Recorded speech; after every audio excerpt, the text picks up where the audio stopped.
Hello दोस्तों, तभी शाम का टाइम हो गया है और तीज का पूरा दिन कैसे निकल गया बिल्कुल भी पता नहीं चला। सब भगवान की कृपा होती है। इधर अनाया भी स्कूल से आकर सो गई थी, फिर यहाँ उठ चुकी है और यहाँ पे मैंने अपने हैंड्स में नेल पेंट भी लगा लिए हैं। तो अब चलते हैं पूजा की और जो जो तैयारी है उसको भी कर लेते हैं। तो चलिए बने रहिए मेरे ब्लॉग में और आगे मेरे वीडियो को ज़रूर देखिएगा क्योंकि तीज स्पेशल मेरा वीडियो है। तो चलिए फिर चलते आगे, क्या क्या करते, कैसे पूजा करते आप सबके साथ ज़रूर शेयर करेंगे। और यहाँ पे मैंने पूजा की तैयारी भी कर ली है। तो यहाँ पे मैंने सारे फल्स को धुल लिया है, फल को, और सारे पूजा के बर्तन भी धुल लिए। इधर मिठाई भी आ गया है और यहाँ श्रृंगार के सारे सामान को मैंने ऐसे सजा दिया है। तो चलिए यहाँ पे मेरी सारी पूजा की तैयारी हो गई है और अब मैं भी रेडी हो जाती हूँ। तो रेडी होकर के फिर आप सबसे मैं मिलती हूँ। और आज मेरा गला भी ख़राब हो चुका है, बिल्कुल भी आवाज़ जो है नहीं आ रही है। तो चलिए अब चलते हैं, रेडी हो जाते हैं और रेडी हो करके फिर आप सबके साथ मैं पूजा कैसे करती हूँ तो वो भी सब मैं आप सबके साथ शेयर करूँगी। तो बने रहिए मेरे ब्लॉग में। हेलो गाइस, तो यहाँ पे मैं रेडी हो गई थी और अब चलते हैं पूजा करने के लिए क्योंकि काफ़ी टाइम हो रहा है और पूजा करने का मुहूर्त भी था। तो चलिए फिर मैं पूजा कैसे करती हूँ आप सब मेरे साथ बने रहिए ब्लॉग में। और यहाँ पे सबसे पहले एक मैं पीढ़े पे जो आम की चौकी थी उस पर शंकर पार्वती जी को बैठा दी थी। और यहाँ पे जो भी पूजा का सब सामान था उसको मैं ले आके एक जगह रख दी क्योंकि पूजा में आसान रहता है जब सब कुछ सामान एक पास रहता है। फिर मैं सबसे पहले यहाँ पे शंकर पार्वती जी को जो भी मैंने फ़ोटो रखा है उसको जल चढ़ाया और फिर वस्त्र पहनाया जाता है। तो मैं वस्त्र की जगह हमेशा कलावा ही पहनाती हूँ क्योंकि वस्त्र जो है मैं दिवाली में सारे भगवान का एक साथ ही चेंज करती हूँ। फिर यहाँ पे मैंने सिंदूर लगाया और यहाँ पे मैं गौरा जी भी बना करके रखी हुई हूँ, तो उन्हीं को सबसे पहले मैं सिंदूर लगाती हूँ। तो यहाँ पे मैं सिंदूर लगा करके खुद भी अपने आप का सिंदूर लगा लिया। इसके बाद यहाँ पे मैंने जो भी पूजे का सामान था सबको धीरे धीरे एक एक कर करके चढ़ा रही थी। तो सबसे पहले मैंने यहाँ पे दिया जलाया क्योंकि कहते हैं दिया जला करके तब पूजा शुरू करना चाहिए। तो यहाँ पे मैं दिया भी जला दी और धूप बत्ती था उसको भी मैं जला दी। पूजा का जो भी आपके पास धूप दीप जो भी है आप कुछ भी जला सकते हैं क्योंकि भोले बाबा की पूजा में सब कुछ जो भी आप कर सकते हैं कर लीजिए। इसके बाद यहाँ पे मैंने फूल माला जो भी सब चीज़ था उसको भी मैंने मंगवाया हुआ था। तो सबसे पहले यहाँ पे शंकर भगवान को मैं बेलपत्र चढ़ा रही थी क्योंकि बेलपत्र उनको बहुत ज़्यादा ही प्रिय है। फिर फूल जो था, बेलपत्र, भांग, धतूरा जो भी सब कुछ था मैं धीरे धीरे करके सब कुछ चढ़ा रही थी क्योंकि ये फूल ये काफ़ी ज़्यादा ही ले आए हुए थे। तो यहाँ पे मैं सारे फूल को चढ़ा रही थी और अनाया यहाँ पे गुलाब का फूल देख रही थी तो बोल रही थी मम्मा मुझे भी दे दो। तो मैंने उसको बोला था। तो यहाँ पे मैं सब कुछ धीरे धीरे चढ़ा रही थी। फिर फल जो था मैं फल भी चढ़ा दी क्योंकि फल मैं अभी भी चढ़ाती हूँ और सुबह के टाइम भी पूजा जब करती हूँ तब भी मैं फल चढ़ाती हूँ। फल भी चढ़ाती हूँ, उस समय कुछ मीठा भी बनता है वो भी बनाती हूँ। फिर यहाँ पे जो मिठाई था वो भी मैं चढ़ा दी।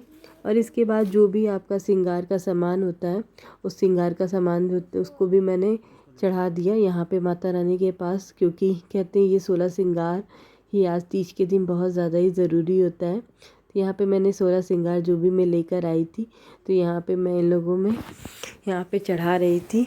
और इसके बाद जो है मैंने कहा चलो अब कहानी पढ़ने का टाइम हो गया था क्योंकि हरतालिका व्रत कहानी का ही सबसे बड़ा महत्व है कि यहाँ पे तीज का जो आप व्रत करते हैं आप सुन भी सकते हैं, कोई आप पढ़ भी लीजिए। तो यहाँ पे हम हरतालिका व्रत की कहानी पढ़ रहे थे और ये कहानी सच में बहुत ज़्यादा ही अच्छी है क्योंकि ये कैसे शंकर पार्वती जी की शादी हुई, कैसी हुई है उसी में पूरा लिखा है। उसी तरह इसीलिए ये जो है हरतालिका व्रत कहानी का जो है महत्व है क्योंकि इसमें शंकर पार्वती जी की शादी के बारे में पूरा बताया गया है।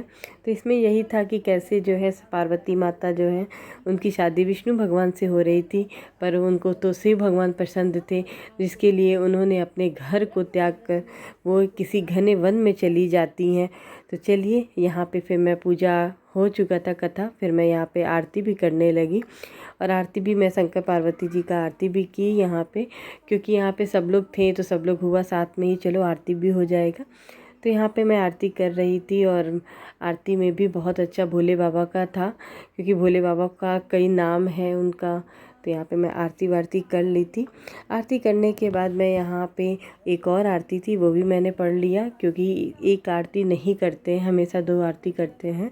तो यहाँ पे मैंने जो भी एक और आरती इसमें लिखा था किताब में, मैं वही आरती कर ली। आरती करने के बाद मैं यहाँ पे सबको आरती वारती भी दे दी, क्योंकि यहाँ पे धूप दीप जो भी होता है पूरे घर में घुमा देना चाहिए। तो यहाँ पे मैंने भी आरती ले लिया। देखिए कितना अच्छा पूजा जब भी होता है तो घर का माहौल ही एकदम बदल जाता है। फिर यहाँ पे मैंने बच्चों से भी बोला बेटा तुम लोग भी आके आरती ले लो, वो लोग भी आरती ले लिए। और यहाँ पे जो भी श्रृंगार का सामान था मैंने यहाँ पे चढ़ाया हुआ था, यहाँ पे मैं सबको एक जगह कर दी। और श्रृंगार के सामान में अनाया पाउडर देख रही थी, क्योंकि उसको पाउडर सबसे पहले चाहिए होता है। और यहाँ पे देखिए 16 श्रृंगार में कान का नथ बिछिया सब कुछ था, क्योंकि 16 श्रृंगार में ये सब ज़्यादा ज़रूरी होता है कि ये सब होना चाहिए। बिछिया का आज बहुत ज़्यादा महत्व है। फिर यहाँ पे ये भी हाथ जोड़ कर पूजा करने लगे।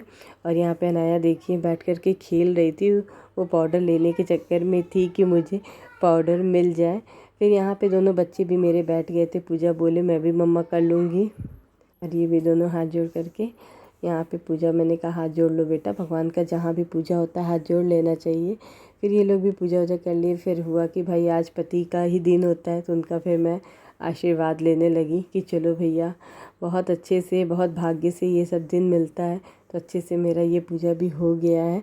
फिर इसके बाद सुबह का टाइम हो गया था, तो हमारे यहाँ सुबह में आज नहा वहा करके मैं आ गई थी किचन में। और यहाँ पे मैं हलवा बना रही थी, क्योंकि आज मीठा भोग बनता है और उसी से माता रानी का भी पारण व्रत जो भी होता है खोलना होता है। तो यहाँ पे मैं सूजी का हलवा बना रही थी। और देखिए यहाँ पे मैं डाल रही थी सूजी भी। और यहाँ पे सुबह का टाइम सच में बहुत ज़्यादा ही एकदम वीकनेस भी लग रहा था, क्योंकि सुबह में आज एकदम उठने का मन नहीं हो रहा था। और ये देखिए सुबह के 4:25 हो रहा था जब मैं यहाँ पे किचन में हलवा बना रही थी। तो यहाँ पे मैंने हलवा भी भून रही थी। हलवा धीरे धीरे ही धीमी आंच पे मैं इसको बना रही थी, क्योंकि थोड़ा प्रसाद भी मैं देती हूँ 1-2 जगह। तो उसी के हिसाब से मैं आज कही कि चलो थोड़ा हलवा ज़्यादा ही मुझे बनाना था, थोड़ा सा बनाना होता है तो बन जाता है तुरंत। फिर यहाँ पे मेरा हलवा भी बन करके देखिए तैयार हो गया था। बहुत ही अच्छा बना एक हलवा बना हुआ था। फिर यहाँ पे प्रसाद जो भी था मैं एक प्लेट में निकाल ली थी। और यहाँ पे मैं ले करके दिया हुआ जो भी था मैं आ गई यहाँ पे। फिर मैंने सुबह में आरती किया, क्योंकि सुबह में भी आरती किया जाता है। और यहाँ पे मैं जो भी ये होता है अन्न, इसको भी छूना होता है, पर जब सूर्योदय हो जाता है तभी इसको छूना होता है। तो मैं निकाल करके पहले ये सीधा रख ली थी, क्योंकि इसको भी दान देना होता है। फिर मैं यहाँ पे माता रानी को भोग लगा रही थी, हलवा जो भी मैंने बनाया था मीठा। तो यहाँ पे मैंने उनको भोग वोग लगा दिया। इसके बाद मैं यहाँ पे जो भी ये अन्न था उन सबको भी मैंने छू लिया, क्योंकि दान देना भी ज़रूरी होता है आज। तो इस सबको भी मैंने छू के एक साइड में रख दिया। फिर हाथ धुल लिया, क्योंकि कहते हैं कि कुछ भी सामान छूने के बाद हाथ धुल लेना चाहिए। तो यहाँ पे मैं हाथ वाथ भी धुल ली थी। इसके बाद हुआ कि चलो अब सुबह भी हो चुका था, सूर्योदय के बाद ही पारण करने का मुहूर्त था।